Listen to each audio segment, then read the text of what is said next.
Mama Rose had hands that told a story. They were rough and worn, marked by 20 years of scrubbing floors, washing clothes, and holding a child who was never truly hers. Yet those hands had wiped away more tears, braided more hair, and prepared more meals than any mother in the village could claim. She had given everything to a family that saw her as nothing more than furniture, and on the very day she expected to be celebrated, those same hands carried her bags through the front gate as the family pointed her out like she was a stranger who had outstayed her welcome. But what they did not know was that the boy she had raised was watching, and he remembered everything. Mama Rose was 53 years old, and she had spent more than half her life inside the walls of the Mensa household. She had arrived as a young woman of 32, desperate and humble, after losing her husband to illness and her small savings to debt. The Mensas were one of the wealthiest families in Accra. Mr. Kofi Mensah was a powerful businessman who owned construction companies across 3 countries. His wife, Mrs. Adwa Mensah, was a tall, elegant woman who wore expensive fabric and spoke to servants like they were insects. They had one son, a baby boy named Daniel. He was just 8 months old when Mama Rose first held him. From the very first night, it was clear that Mrs. Adwoa had no interest in the difficult parts of motherhood. She wanted a beautiful child to show off at parties, not a crying baby to nurse at midnight. So it was Mama Rose who rose at 2 in the morning when Daniel cried. It was Mama Rose who learned which lullaby calmed him, which food he refused, and which stuffed animal he could not sleep without. It was Mama Rose who sat beside him when he had fever, pressing a cold cloth to his forehead and praying quietly until his temperature broke. She did not do these things because she was paid extra. She did them because something in her heart would not allow her to do otherwise. As Daniel grew, so did the bond between them. By the time he could walk and talk, he called her Mama Rose without being taught to. He reached for her hand in crowds. He ran to her first when he fell and scraped his knee. He whispered his secrets to her before anyone else. Mrs. Adwoa noticed this and did not like it. She would sometimes snatch Daniel away in the middle of a conversation with Mama Rose, reminding the child loudly that the maid was just a servant and not a real member of the family. Daniel would look confused and hurt, but Mrs. Adwoa did not care. She wanted obedience, not understanding. Mr. Kofi was rarely home. His business kept him traveling, and when he was in the house, he was either on the phone or behind a closed office door. He was not a cruel man, but he was an absent one, which in many ways caused the same damage. He trusted his wife to run the household and paid little attention to how Mama Rose was treated. He saw her as a loyal worker and nothing more. He never noticed the way his wife spoke to her, the way she was denied proper meals on busy days, or the way she slept in a small room with a broken ceiling fan while the rest of the house was fully air-conditioned. Mama Rose never complained. She had learned early that complaints from a woman in her position led only to dismissal, and she could not afford to leave. Not just because of money, though that mattered too. She could not leave because of Daniel. The boy had become her reason. Every morning she woke up and made his favorite breakfast. Every evening she listened to him talk about school. Every night she checked that his uniform was clean and his shoes were polished. She told herself she was just doing her job, but deep inside she knew the truth. Daniel was the child she had never been able to have again after her husband died. He was the piece of her heart she had placed in someone else's son. Daniel grew into a bright and sensitive young man. He was the top student in his school year after year. His teachers praised his kindness. His classmates liked him. But the one thing they all noticed was that whenever he spoke about home, he always mentioned Mama Rose. Not his mother, not his father, Mama Rose. She was the one who had stayed up with him before exams, quizzing him until midnight. She was the one who had encouraged him when he doubted himself, whispering firmly that a boy who worked hard would never be left behind by life. She was the one who had sewn his torn school bag because they were waiting for the end of month to buy a new one, and she did not want him to feel embarrassed in front of his classmates. When Daniel was 18, his father announced that he would be sending him abroad to study engineering at one of the best universities in the United Kingdom. The house was filled with celebration. Mrs. Adwa organized a party and invited everyone she knew. She wore her finest dress and accepted congratulations as though she alone had shaped the brilliant young man her son had become. Mama Rose stood in the kitchen that evening, washing the party dishes long after the guests had gone home. She heard the laughter from the living room and smiled quietly to herself. She was proud of Daniel. Deeply, completely proud. The night before Daniel left, he came to the kitchen where Mama Rose was finishing up. He stood at the door for a moment, watching her, and then he walked forward and wrapped his arms around her from behind. She froze, then softened, her soapy hands hanging in the air. Daniel rested his chin on her shoulder and said nothing for a long moment. Then he spoke quietly. "Mama Rose, I know who really raised me. I know who was always there. I will never forget that." She turned around and looked at his face, this tall young man with kind eyes, and she felt something in her chest tighten with a love she had no proper word for. "Go and make us proud," she told him. He nodded, squeezed her hands, and walked away. She stood at the kitchen sink and allowed herself one silent minute of tears before she dried her eyes and went back to work. The years that followed were the quietest of Mama Rose's life in the Mensa household. Without Daniel's voice filling the corridors, the house felt hollow. Mrs. Adwa became more demanding, as though she needed someone to absorb the restless energy that her son's absence had created. She found fault in everything Mama Rose did. The floors were never clean enough. The food was never seasoned properly. The laundry was never folded the right way. Mama Rose absorbed every criticism without a word, moving through the house like a quiet shadow, doing her work and retreating to her small room at the end of each long day. Daniel called every week without fail, but he was careful. He had learned years ago that Mrs. Adwa monitored the house phone and grew cold and punishing whenever she sensed that Mama Rose had received more warmth from her son than she herself had. So Daniel developed a quiet system. He would call the house, speak to his parents briefly, ask all the right questions, and then just before hanging up he would say casually, "Let me greet Mama Rose quickly." "Mrs. Adwa would hand over the phone with tight lips, and Daniel would speak to Mama Rose for only 2 or 3 minutes. But in those minutes he said everything that mattered. He told her he was eating well. He told her his studies were going smoothly. He told her he was proud of himself because she had taught him to be. And Mama Rose would stand with the phone pressed to her ear, nodding and smiling, saying small things like, "Good, good, that is my boy, keep going." After she handed the phone back, she would carry those words with her for the rest of the week, like a lamp in a dark room. Mr. Kofi's health began to decline in Daniel's 3rd year abroad.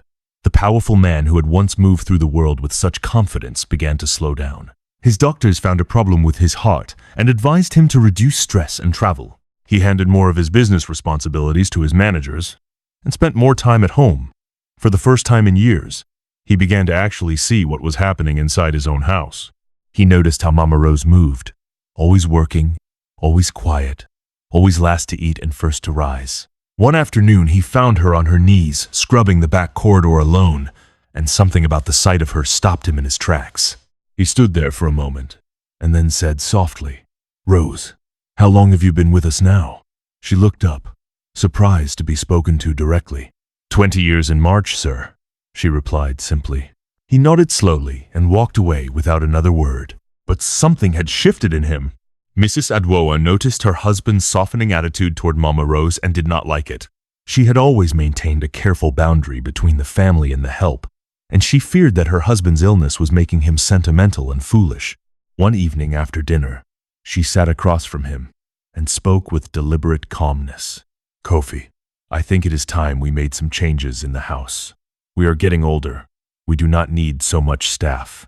He looked at her over his reading glasses. "What are you suggesting?" She folded her hands on the table. "Rose has been here long enough. When Daniel comes back, he will bring a wife. We will need a younger woman, someone more suited to a modern household." Mr. Kofi was quiet for a long time. Then he said, "Let us wait until Daniel returns. We will discuss it then." Mrs. Adwoa smiled and said nothing more, but the plan was already fully formed in her mind. She had simply been waiting for the right moment. Daniel graduated with first-class honors. The university posted his name on their achievement board. His professors wrote letters praising his exceptional mind and his character. He had also, in his final year, been quietly approached by a major infrastructure company based in London that had been watching his academic performance. They offered him a position that most men twice his age would have spent careers working toward. Daniel accepted but negotiated one condition. He would begin after spending time at home in Ghana. He had been away for 5 years and he was not willing to delay going back any longer. The company agreed. He booked his flight home. Mrs. Adwoa received the news of his return and immediately began planning. She hired decorators to freshen up the house. She ordered new furniture for Daniel's old room. She invited family members and friends for a welcome home gathering. She bought a new dress. She spoke to everyone about her son, her brilliant son, the engineer, the first-class graduate, as though she had personally carried him through every exam and every sleepless night of study. And in the midst of all this preparation, she made one other arrangement quietly, without informing her husband. She called Mama Rose into the small sitting room 3 days before Daniel's arrival and told her to pack her things. Mama Rose stood very still. She thought she had misheard. "I beg your pardon, Ma," she said carefully. Mrs. Adwoa did not repeat herself immediately. She adjusted the bracelet on her wrist and looked at Mama Rose with the expression of someone completing a routine task. "Your services are no longer needed here, Rose. Daniel is coming home. Things will change. We will be restructuring the household. I have prepared your final salary. You may leave by Friday." Mama Rose felt the floor shift beneath her. 20 years rushed through her mind in a single second. The midnight feedings, the school runs, the exams, the tears she had wiped, the prayers she had said, the boy she had loved as her own. "Friday," she repeated quietly.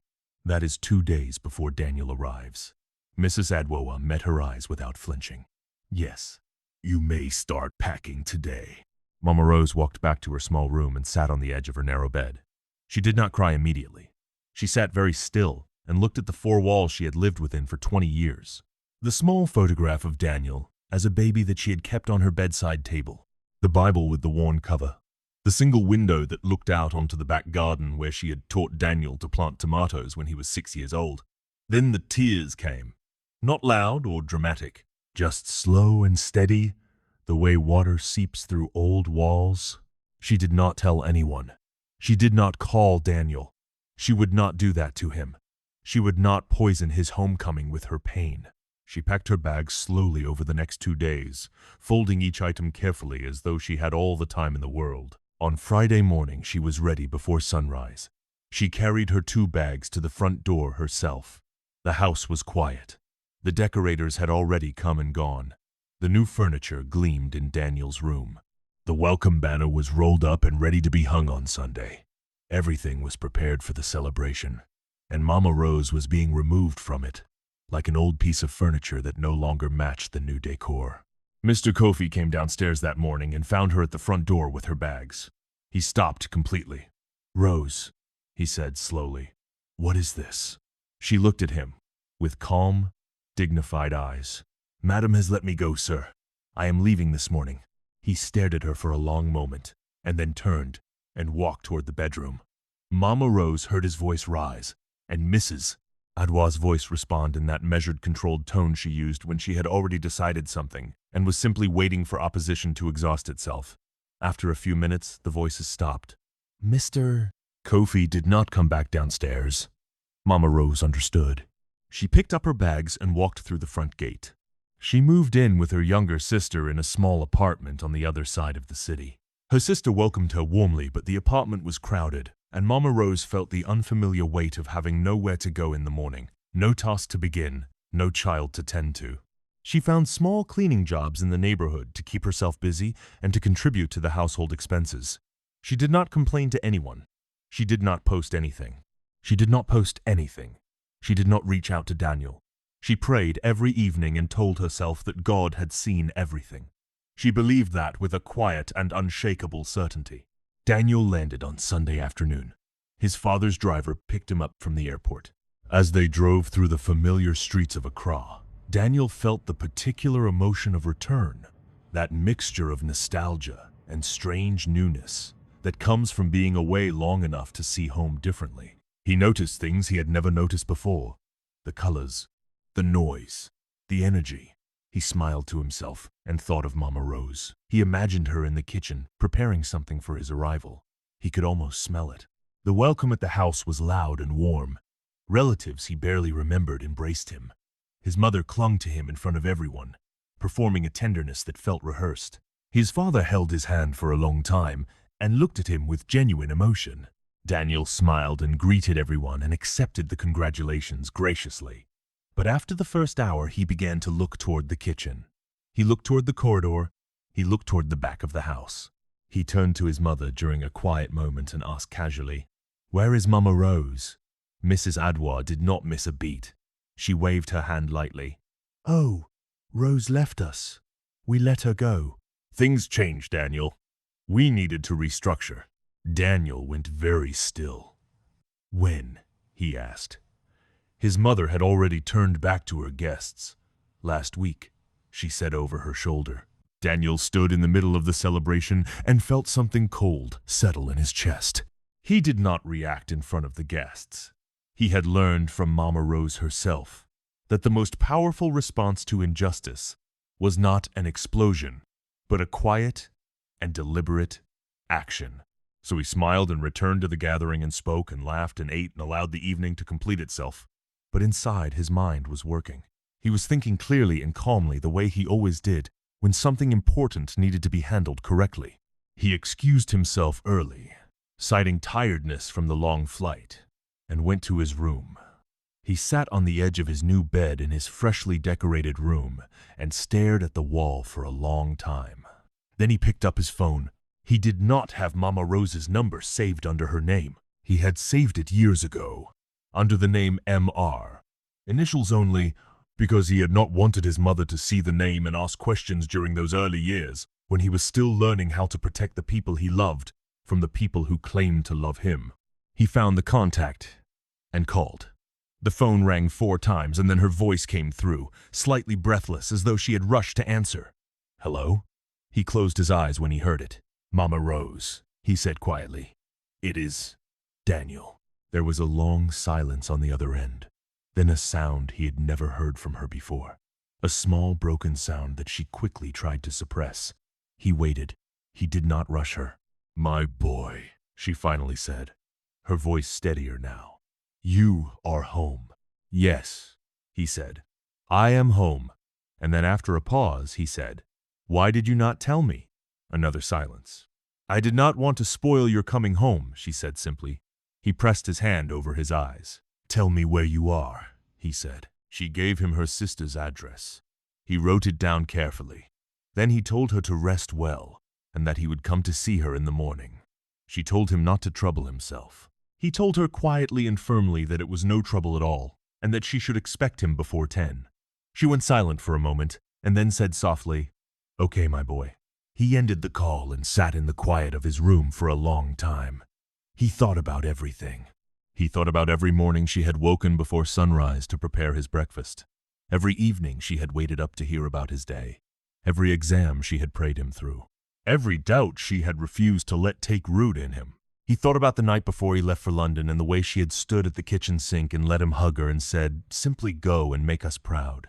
He had made himself proud. He had made her proud, and she had been thrown out of the house before she could even see it. He opened his laptop and began working. He was not a man who wasted emotion on anger when that same energy could be directed toward action. He worked quietly and steadily until past midnight, then closed the laptop, lay down on his bed, and slept. The next morning he was up early. He dressed simply and told the house staff he was going out. His mother was still asleep. His father was having his morning medication in the sitting room. Daniel stopped by to greet him. His father looked up and smiled. "You look well rested." Daniel nodded and then sat across from him and said calmly, "Father, I heard about Mama Rose." His father's face changed. A complicated expression moved across it. Something between guilt and helplessness. "Daniel," his father began. "I know," Daniel said gently. "I am not here to argue. I just want you to know that I am going to see her this morning." His father looked at him for a long moment and then nodded slowly. "She is a good woman," he said quietly. "Yes," Daniel agreed. "She is the best woman I know." He stood up, squeezed his father's shoulder gently, and left. He drove himself to his sister's address. The neighborhood was modest and tightly packed, very different from the wide, quiet streets he had grown up on. He parked outside the building and climbed the narrow staircase to the second floor. He knocked. A woman he did not recognize opened the door and stared at him. He introduced himself politely and asked for Rose. The woman's eyes widened, and she stepped back and called out, "Rose, come and see who is here." He heard movement from inside, and then Mama Rose appeared in the doorway. She looked the same and also somehow smaller. She was wearing a simple house dress and her hair was tied back neatly the way she always kept it. When she saw him, her hand went to her mouth. He did not give her time to speak. He stepped forward and pulled her into a hug the way he had done the night before he left for London, and this time he held on longer. She stood, stiff, for just a moment, and then her arms came up around him, and she held on too. He felt her shoulders shake once, and then still. He did not say anything. He just held on. They sat together in the small living room for 2 hours. Her sister quietly brought them tea and then disappeared to give them privacy. Daniel listened more than he spoke. He let Mama Rose talk, gently drawing out the details of the past 5 years that she had never shared over those brief monitored phone calls. He heard about the worsening demands, the missed meals, the broken ceiling fan that had never been repaired, the birthday she had spent alone in her small room while the family was at a party, the morning she had packed her bags and walked through the gate with her 20 years folded into 2 bags. He listened to all of it without interruption, and when she was finished, he looked at her steadily and said, "Mama Rose, I need you to trust me." She looked back at him with those eyes that had watched him grow from a baby into a man. "I have always trusted you," she said. He nodded. "Then I need you to pack your things again," he said. "But this time, you are coming with me." She shook her head immediately. "Daniel, I cannot go back to that house." She said it firmly, with a quiet dignity that he recognized and respected. He smiled. "I am not taking you back to that house," he said.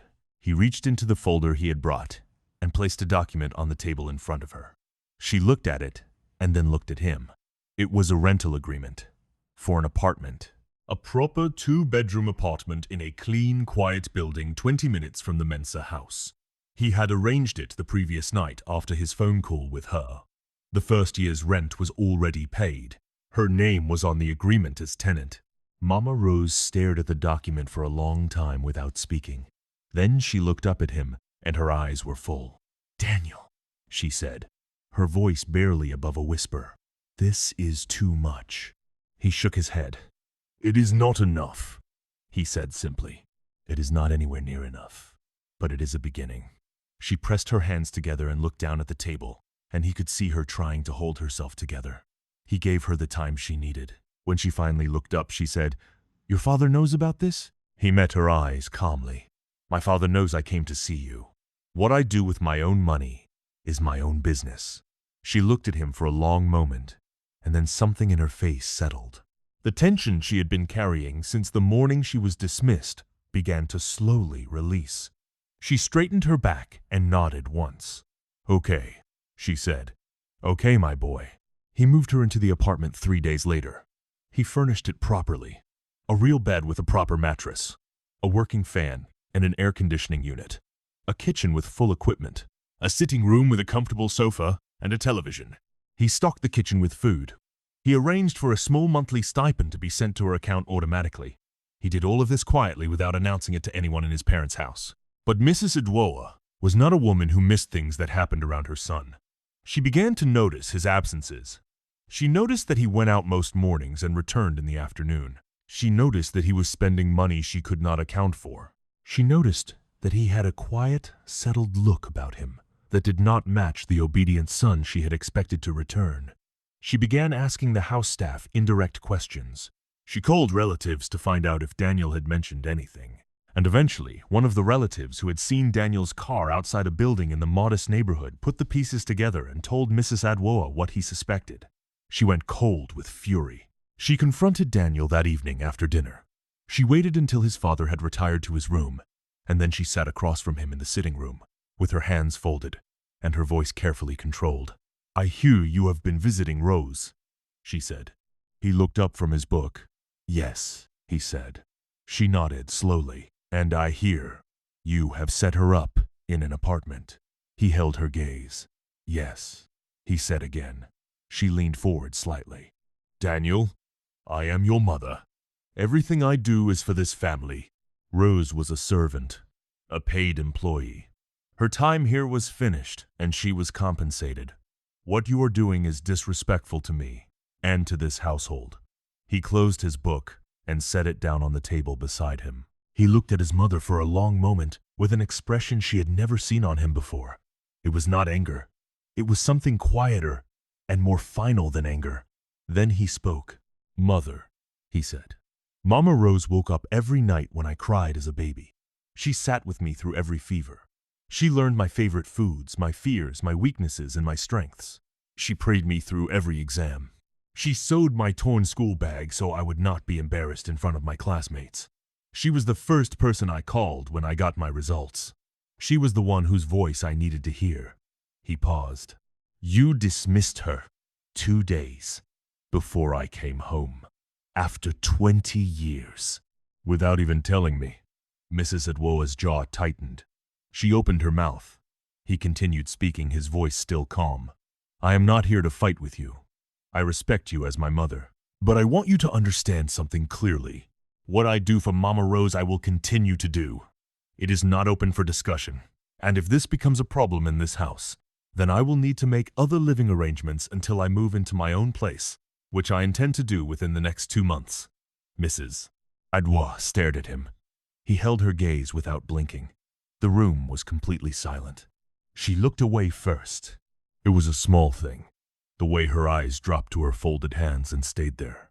But Daniel noticed it and understood that something had shifted permanently between them. He picked up his book, said goodnight calmly, and walked to his room. He did not slam the door. He did not raise his voice. He simply closed it quietly behind him, the way Mama Rose had taught him to handle difficult moments, with dignity, without destruction. In the weeks that followed, Daniel moved with quiet purpose. He met with his father privately on a Tuesday morning, while Mrs. Adwoa was out visiting a friend. He sat across from the older man and spoke honestly and respectfully, laying out everything he had observed and everything he felt. His father listened without interrupting. By the end of the conversation, Mr. Kofi's eyes were wet. He did not try to hide it. He was a man who had spent 20 years building an empire and had somehow missed what was being built inside his own home. He reached across and placed his hand over his son's and said simply, You are a better man than I was at your age. Daniel shook his head. I had better teachers, he replied. Mr. Kofi called Mama Rose himself that same afternoon. Daniel sat in the garden and gave them privacy. The call lasted 40 minutes. He did not know exactly what was said, but when his father came back outside, his face was lighter, as though something heavy had been set down after a very long carry. He sat beside Daniel, and they stayed in the garden together until the sun went down, talking about small things, about the business, about London, about the future. It was the longest conversation they had ever had. Daniel stored it carefully in his memory. The infrastructure company in London had agreed to let Daniel work remotely from Ghana for the first 6 months while he settled back home. He used that time wisely. He began advising his father's company, identifying inefficiencies that had crept in during the years of his father's illness and absence from active management. Within 3 months, he had restructured 2 of the underperforming divisions and negotiated a new contract that brought in more revenue than the company had seen in 4 years. His father watched all of this with quiet astonishment. The board members who had grown comfortable with a weakened leadership suddenly found themselves sitting across from a young man who knew exactly what he was doing and was not afraid to say so. Mrs. Adwoa observed all of this from a careful distance. She was a woman who understood power, and she could see clearly that the balance in the house had changed. Daniel was not the obedient boy she had sent abroad 5 years ago. He was something she had not prepared for. She began, slowly, and without announcement, to adjust. She stopped making comments about Mama Rose. She stopped monitoring Daniel's movements. She focused her energy on presenting a united family image to the outside world, which had always mattered deeply to her. Daniel did not trust the change completely, but he chose to respond to it with the same quiet respect he had always maintained. He was not interested in prolonged conflict. He was interested in building something lasting. 2 months after his return, Daniel moved into his own apartment. It was a spacious place in a well-kept building, modern and bright, on the 5th floor with a view of the city. On the day he moved in, he did something that felt entirely natural to him. He drove to Mama Rose's apartment and asked her if she would come and see his new place. She came with her sister, and they walked through every room while Daniel pointed things out and made small jokes, and Mama Rose touched surfaces and looked out windows and said things like, "This is nice, my boy. Now this is very nice." He showed her the second bedroom last. It was fully furnished. There was a small reading chair by the window and a proper wardrobe and a bedside table with a lamp. She looked at him. He looked back at her. "This room is yours," he said. "Whenever you want to visit. For as long as you want to stay." She pressed her lips together and nodded once and looked back at the room. He did not push her. He simply left the door open, in every sense. She came the following weekend with a small bag. Then the weekend after that. Then she began coming on weekdays, too, helping him in the kitchen the way she always had, filling the apartment with the smell of the food he had grown up on, sitting in the evening and watching the news and commenting on things with the same dry humor that had always made him laugh as a boy. It was not the Mensa household. It was better. It was a home they had chosen for each other freely, without obligation, without hierarchy, without anyone telling either of them where they belonged. The truth about what Mrs. Adwoa had done spread the way truth always eventually spreads, quietly and then all at once.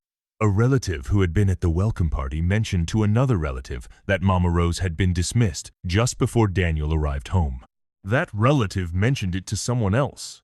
And because Daniel made no effort to hide his loyalty to Mama Rose, visiting her openly, speaking of her warmly to anyone who asked, the contrast between his behavior and his mother's became a conversation that moved through their social circle without anyone needing to announce it. Mrs.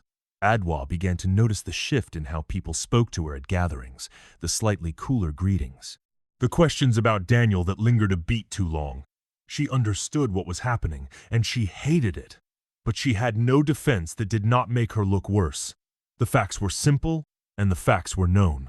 A woman had given 20 years to a family and been thrown out before she could be thanked. Mr. Kofi made a decision of his own that nobody expected. On Mama Rose's 54th birthday, which Daniel had told his father about quietly, Mr. Kofi sent a car to her apartment with a letter and a gift. The letter was handwritten. Daniel never read it and never asked about its contents. But Mama Rose told him about it simply, and without drama one evening as they sat together in his apartment. "Your father wrote to apologize," she said. Daniel looked at her. She nodded slowly. "He said he was sorry for not seeing what was in front of him for 20 years. She paused. "I wrote back and told him that a man who raises a son like you cannot be entirely lost." Daniel was quiet for a moment. Then he said, "That was very generous of you." She shrugged in the way she always had when she felt she had simply done what was right. "It cost me nothing," she said, "and I meant it." Daniel's company in London promoted him to a senior project lead position at the end of his 6th month. The role came with a significant salary increase and the continued flexibility to work between London and Accra. He accepted and used a portion of his increased income to set up a small educational fund in Mama Rose's name. It was designed to sponsor children from low-income households in their neighborhood through secondary school. He told Mama Rose about it on a quiet Sunday afternoon. She stared at him for a very long time. Then she said, "You named it after me?" He nodded. She looked away toward the window. When she looked back, her eyes were steady and full at the same time. "Your mother would be proud," she said. He knew she was not talking about Mrs. Adwoa. She was talking about herself. And he let her, because it was true, and they both knew it. Life settled into a shape that felt earned. Mama Rose lived between her own apartment and Daniel's, fully free, fully provided for, surrounded by the quiet dignity she had always deserved. Mr. Kofi's health stabilized, and he began spending more time with Daniel, making up in presence what he had lost in years of absence. Mrs. Adwoa never fully apologized to Mama Rose, and perhaps she never would. But she stopped being an obstacle, and sometimes, at family gatherings when Daniel brought Mama Rose along without asking permission, Mrs. Edwell would greet her with a careful politeness that was as close to remorse as her pride would allow. It was not justice in the dramatic sense, but it was something. And Mama Rose, who had never asked for drama, accepted it with the same quiet grace she had carried through 20 years of being unseen. There are people in this world who pour themselves into others without asking for recognition. They wake before you, sleep after you, pray for you in the dark, and carry your burdens as though they were their own. The world does not always celebrate these people. It does not always even notice them. But the children they raise carry them forward. Every act of kindness Mama Rose had offered without expectation had taken root in Daniel and grown into something the whole world could see. She had not needed a title or a ceremony. She had needed one person to remember, and he had remembered everything. The greatest inheritance a child can receive is not money or property. It is the example of a life lived with love and without condition. Mama Rose had given Daniel that inheritance freely, asking for nothing in return. And Daniel, in the way of those who have truly been loved, spent the rest of his life making sure she knew it had not been wasted.